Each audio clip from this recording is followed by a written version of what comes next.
Okay, welcome back to the Elevate blog. I'm here with Simone Smook. Welcome, Simone. Thank you, Abby. I'm happy to be here. Where are you in the world?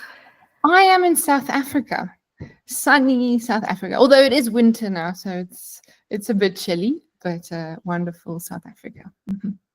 Right, I see. And you're an English teacher. I'm an English teacher. I've been teaching for over 6 years now. It's a funny story. I studied a few things, I did a few things, but you know how life is, and you always just end up where you're supposed to be. And yes, I've been teaching children and teens. I've been teaching literature, also just high-level English, usually to second language speakers. However, a lot of my students are very advanced in the English, so I've got experience across the board. And mainly, I just love teaching literature because I love stories. I've always loved stories. I've always loved language. And then combining these two things together is unbelievably amazing. That's great. So what kind of thing are your lessons focused on? When you say literature, what does that encompass? Okay, so I call it literature enrichment because it's not, it's maybe not something that everybody has to do, but it's something that really helps build your language skills, especially if you already love stories or you love reading, or if you're a parent and you want your child to improve in reading, then it's a great place to start. We all have our favorite ways of acquiring language and becoming experts, but I strongly believe in the power of story and storytelling. For myself, I found it the easiest and just most incredible way to get better at language. So yes, I offer that. Basically, it's a few months of reading a few books and meeting together and discussing the literature, looking at themes and metaphors and symbols and characters and just what you would usually find in a literature course. However, we combine that with creative writing, and it's just such a great place, especially for children and teens, to learn about different cultures, to learn empathy, to build critical thinking skills. These things are all transferable outside of language class, aren't they? So yeah, that's about it. It's a lot. It's a lot from just a book. It's not just reading a book, is it? Exactly. And I found that sometimes when students start, especially younger children, they don't really know what to expect, but we just end up having such a great time. And by the third or fourth or fifth book, there's a complete transformation. The kids are just, they know what they're talking about. They can start then comparing books with previous books and comparing characters. And it's just amazing. It's amazing to see that transformation as well.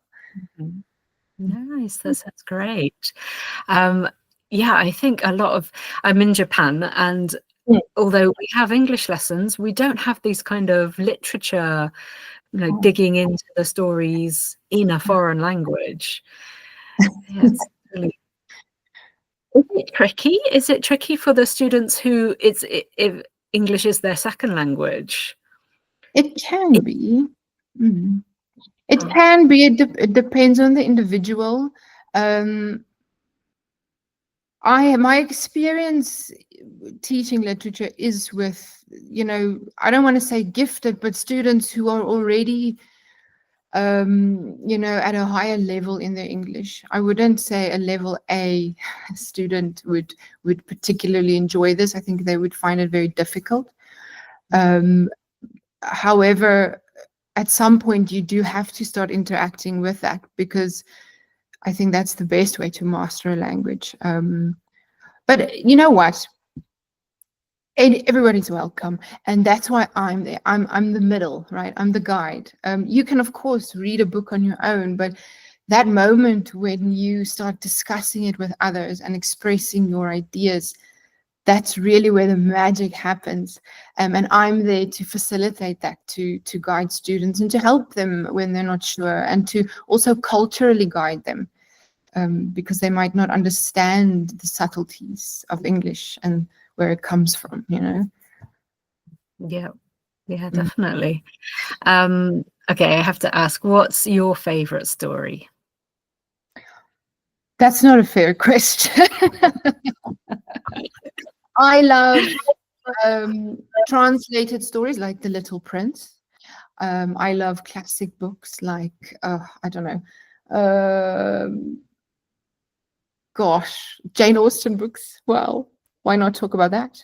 I love newer, modern novels like The Hunger Games, The Maze Runner.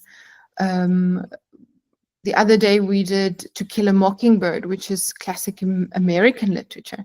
But also Roald Dahl, James and the Giant Peach, The Witches, you know, fun Mhm. stuff with lessons. So there's just so much. I wouldn't be able to name one book. Okay. I know the feeling actually. I love reading too, and yeah, there's not one favorite book there. No, impossible. It's endless. How about your students? Do you have any memorable moments from your students when they've had a breakthrough or something has just clicked for them? Oh, that happens all the time, really. But it's just like you said, it's those little moments, those little aha moments when something just changes. And as the teacher, I can see that happen.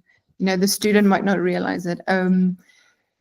I love things like that. The other day, one of my younger students, she, you know, after a few weeks of trying to get her to read aloud a bit and express some ideas. You know, she was very shy, and it took a few weeks, I would say even a month or so, and then finally she, you know, just got comfortable in the classroom and started reading aloud.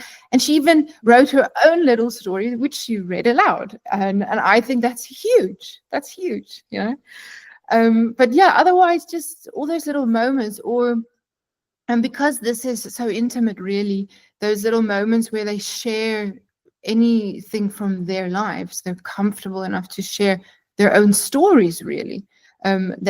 We all have something to say. We all have little stories throughout our lives. So just those little moments really are amazing, memorable. Yes, yes, Yeah. certainly. Okay, so I think I have a good idea, but tell me, why do you like being a teacher? Why do you continue teaching? That is such a good question, Abby. Like I said, I've done a few things in my life, but teaching is just so wonderful. There's never a dull moment. You have students from all over the place with their own personalities and their own needs and their own wonderful quirks. And it's just always interesting. And as a teacher, you're always challenged to then find a way to facilitate something for them. And so it's always creative. It's always challenging at some or other level. Um, and it's helping, isn't it? It's helping people, and I think that's just where the true joy lies for me. Definitely. I completely agree, actually. I know what the feeling's like. Ah, that's awesome. Actually, I wanted to go back a bit and say, why literature? Why do you teach not just language, but yeah, Yes. literature? Um, it just happened by chance.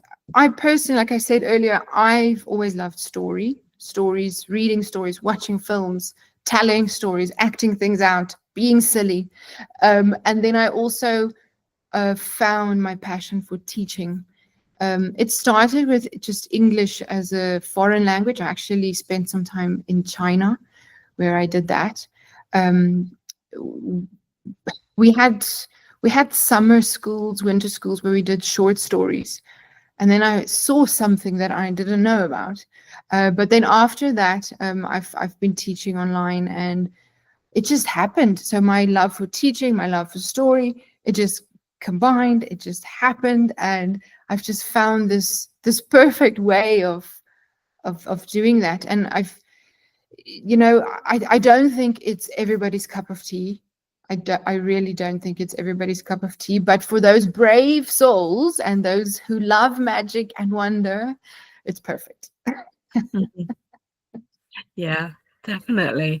I think everyone should try. Yeah, you never know until you try what you can You find. never know. You never know. Yeah. It opens a lot of doors. Right. Yeah, definitely. And whole, yeah, I think understanding English is one thing, but understanding literature and the stories that we have in English speaking cultures, and then Yes, comparing it with your own culture as well. exactly. That's Exactly. interesting. Mm. Yeah. Mm. And yeah, it's not all different. There's so many similarities, yeah, And that's definitely. the wonder. I think you find those similarities between cultures within stories. Whichever way it happens, it happens every day. Mm. Yeah, definitely. Well, this was really interesting to speak to you, Simone. Thank you, Abby. No problem. Thank you very much. Thank you, Abby.